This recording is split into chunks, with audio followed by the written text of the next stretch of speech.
그동안 말을 아끼던 주장 손흥민 선수도 SNS에 장문의 입장문을 올렸습니다. 다시 여러분에게 즐거움을 드릴 수 있도록 죽기 살기로 달려보겠습니다라고 했는데 이제 주목을 받았던 부분은 홍명보 전 감독에 대한 언급이 전혀 없었기 때문에 네.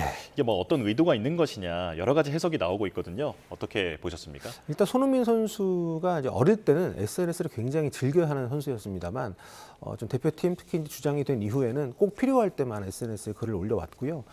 대표팀이 소집됐을 때는 늘 소집이 해지될 때마다 이렇게 글을 올리긴 했습니다. 그 루틴의 일환이라고 볼 수는 있는데 다만 지금까지 해왔던 것과 이번 글이 다른 것은 일단 글의 양 상당히 길고요.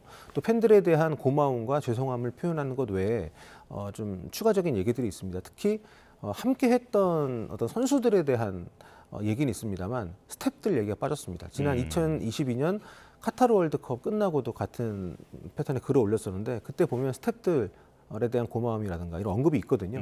이번에는 뭐 감독뿐만 아니라 스태프에 대한 언급도 없어서 이번 월드컵 기간 중에 그 미디어와의 접촉이라든가 이런 것들 때문에 좀 이슈가 있었잖아요. 아, 그렇죠. 그때 이제 내부적으로 협회 스태프들과도 약간 좀 의견 충돌이 있었던 걸로 알고 있습니다. 좀 여러 가지들이 좀 얽혀 있는 그런 표현이었던 것 같고, 그리고 제가 볼 때 이 메시지의 좀 핵심적인 또 하나의 부분은 그동안 좀 실체 없이 손흥민 선수를 비롯한 베테랑들이 이번 대회를 끝으로 대표팀 은퇴할 거라 이런 그 루머가 있었거든요. 예. 근데 그 루머를 정면으로 반박하는 손흥민 선수가 다시 뛰겠다, 다시라는 표현을 굉장히 여러 번 쓰면서 계속 대표팀에서 재도전을 하겠다는 의사를 이 글에서 밝혔습니다. 그래서 예. 대표팀 은퇴론에 대한 그 쐐기를 박는 그런 내용까지 포함이 돼 있는 그런 좀 의미가 담겨 있다고 할 수 있을 것 같습니다.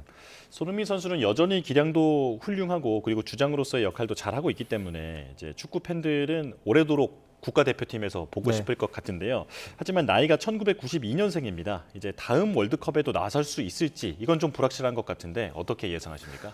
쉽진 않겠죠. 일단 물리적으로도 좀 그 피지컬이 상당히 급격하게 떨어지는 나이대에 접어들기 때문에 다만 뭐 호날두 메시로 대표되는 또 모드리치 선수도 있었고 수많은 타국의 에이스들도 체력 관리를 잘 하고 큰 부상이 없다면 그 나이 때도 충분히 월드컵 무대에 나와서 영향력 있는 모습을 보여줘 왔다는 것을 우리가 지금 확인할 수 있기 때문에 또 5년, 10년 전하고도 다르잖아요. 스포츠 과학도 발전을 하고 선수들의 몸 관리 좀 수단도 상당히 발전했기 때문에 현실적으로 가능은 하다고 생각을 합니다. 예. 그렇기 때문에 뭐 그거에 대한 부담을 우리가 손흥민 선수한테 줄 필요는 없겠지만 선수 본인도 자신의 마지막 월드컵을 이렇게 마무리하고 싶지 않은 것 같은 뉘앙스의 또 다짐을 밝혔기 때문에 앞으로 좀 응원하면서 지켜보면 좋을 것 같습니다.